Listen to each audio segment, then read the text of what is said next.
मामला तो बड़ा है, इसमें कोई डाउट नहीं। अब तक का सबसे बड़ा आक्रमण हमास ने किया है और इस बार घुसकर किया है, जो कि काफ़ी इम्पोर्टेंट है इजराइल के लिहाज से भी और दुनिया भर के लिहाज से भी। यानी कि कितनी लंबी प्लानिंग चली होगी और किस तरह से किया होगा, वो वाली बात है।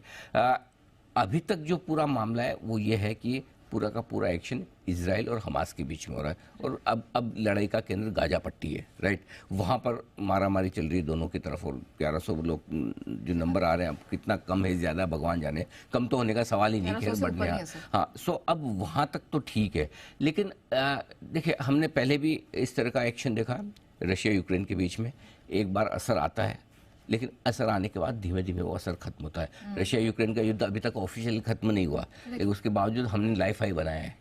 तो पहली चीज ये है कि शॉर्ट टर्म में असर पड़ेगा, लॉन्ग टर्म में कोई चिंता करने की बात नहीं, क्योंकि हम नहीं लड़ रहे हैं और कोई हमारे अगेंस्ट नहीं लड़ रहा, करेक्ट। हमें डायरेक्ट असर नहीं पड़ता, लेकिन चूंकि हम पूरे दुनिया के कारोबार का हिस्सा हैं, दुनिया की पॉलिटिक्स का हिस्सा हमें डायरेक्टली इनडायरेक्टली कम या ज़्यादा तो असर सब पे पड़ता है, हम पे भी पड़ता है, लेकिन एक सीमित असर हम पर पड़ता है। क्योंकि रशिया यूक्रेन के वक्त भी ये हुआ था, सबको डर लगा था, मार्केट घटे भी थे। मैं इसको कंपेयर इसलिए कर रहा हूँ ताकि आपको एक फ्लैशबैक में जाके अंदाजा लग जाए कि उस समय क्या होता उस समय। लेकिन उसमें इस बार में एक थोड़ी सी स्थिति में अलग है।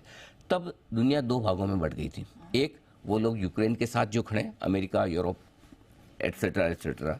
दूसरे, चाइना, रशिया और उनके साथ कोरिया टाइप के जो लोग खड़े थे। तो दो तरफ। अभी उसके कंपेरिजन में छोटा है। तब एक देश ने दूसरे देश पे फुल फ्लेज अटैक किया था। इस वक्त इजराइल पर हमास ने अटैक किया, एक आतंकवादी संगठन जिसको मानते हैं उसने अटैक किया है, करेक्ट। सो देश के बीच में अटैक नहीं है, ठीक है, और छोटा है, करेक्ट। सेनाएं नहीं लड़ रही, राइट। और ऐसा नहीं कि सब टैंक भी आ रहे, ये भी आ रहा, वो भी सब, तो थोड़ा लिमिटेड है, पहली चीज। अब आगे क्या? आगे सबसे इंपॉर्टेंट दो चीजें हैं। पहली चीज ये कि क्या ये हमास और इजराइल के बीच का ही मामला है, और उसमें इजराइल का जो रिएक्शन होना वो तो पक्का है, सबको पता है कि रिएक्शन तो देना ही देना है। इजराइल चुप तो बैठ नहीं सकता, और बैठेगा भी नहीं, उनकी वो आदत में भी नहीं है। सो वो रिएक्शन कितना होगा? एक तो ये कि जितना तुमने मुझे 2 थप्पड़ मारी मैं भी 2 ही मारूंगा, लेकिन तुमने 2 मारी मैं 10 मारूंगा, करेक्ट है ना। तो किस लेवल का रिएक्शन होगा, ये सबसे इंपॉर्टेंट है। तो आज की जो सबसे इंपॉर्टेंट लाइन जो मैंने लिख के दी वो चला है कि इजराइल का एक्शन क्या होगा, वो सबसे इंपॉर्टेंट उस पर निर्भर करेगा। इजराइल का एक्शन कितना होगा वो डिपेंड कर, क्योंकि अब इजराइल को बैकिंग मिल रही है।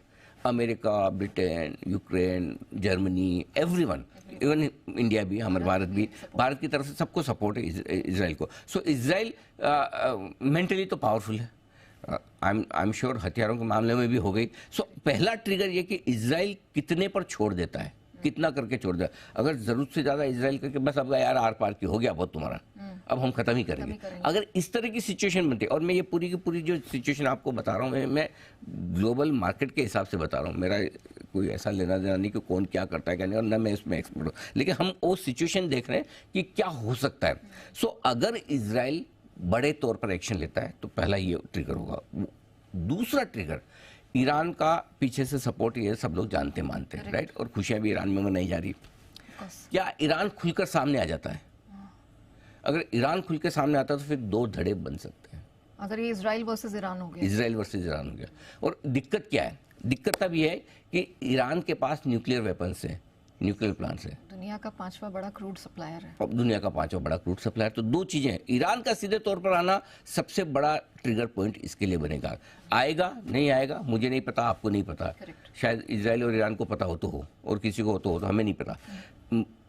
अब ऐसी सिचुएशन में कच्चे तेल के दाम आपके लिए सबसे निर्णायक तौर पर, कच्चा तेल का दाम आपको बता देगा कि युद्ध बढ़ रहा है घट रहा है, उसी को देख लीजिए। क्योंकि मैं अब आपको क्या होता है, हमारे दर्शक हर चीज पे तो रिएक्शन नहीं दे सकते ना, ये 4 बम गिराए कितने बड़े, वो उसने ये किया, आप ये सब छोड़ दो।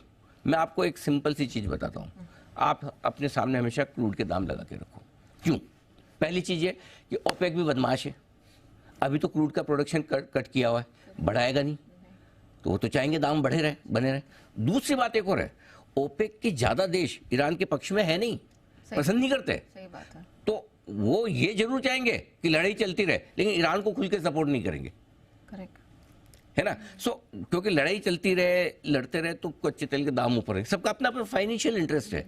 तो वो ये जरूर चाहेंगे कि तनाव रहेगा तो कच्चा तेल ऊपर रहेगा, प्रोडक्शन कट है वही रहेंगे, हम नहीं बढ़ाएंगे जी प्रोडक्शन, भाव बढ़े तो बढ़े, हमने थोड़ी बढ़ाए, जो लड़े उनको पूछो। सो ये चीज़ें होने वाली है। सो ग्लोबली न सिर्फ हमारी इकोनॉमी के लिहाज से, हमारे लिहाज से अभी भी देखिए, ऐसा देखा जाए तो कच्चा तेल का रिएक्शन क्या है, 4% तो आजकल कच्चा तेल कभी भी बढ़ जाता है, कौन सी बड़ी बात है। सो कोई ऐसा तोड़ फोड़, ऐसा डराने वाला रिएक्शन नहीं है, ये एंटिसिपेटेड लाइंस पर ही। हाँ। सो अभी तक सब ठीक है एक बार के लिए, लेकिन आगे आपको 3 ट्रिगर दे रहा हूं। पहला, इजराइल कितना काउंटर अटैक करता है, दूसरा ईरान सीधा आता है, और तीसरा कच्चा तेल। बस इसके अलावा चौथी चीज कुछ नहीं। बाकी आप फुटेज देखो, वो आ रहे हैं, इधर के बम गिर रहे हैं, इधर भाग रहे हैं, ये वो सब चलता रहेगा, उसको देख के कोई वो सैडिस्टिक प्लेजर है और कुछ भी नहीं। Of course. तो इसलिए बाकी चीजों में आपको as an investor, as an trader, इन 3 चीजों पर नजर रखनी। बात उसकी तो पल पल की खबर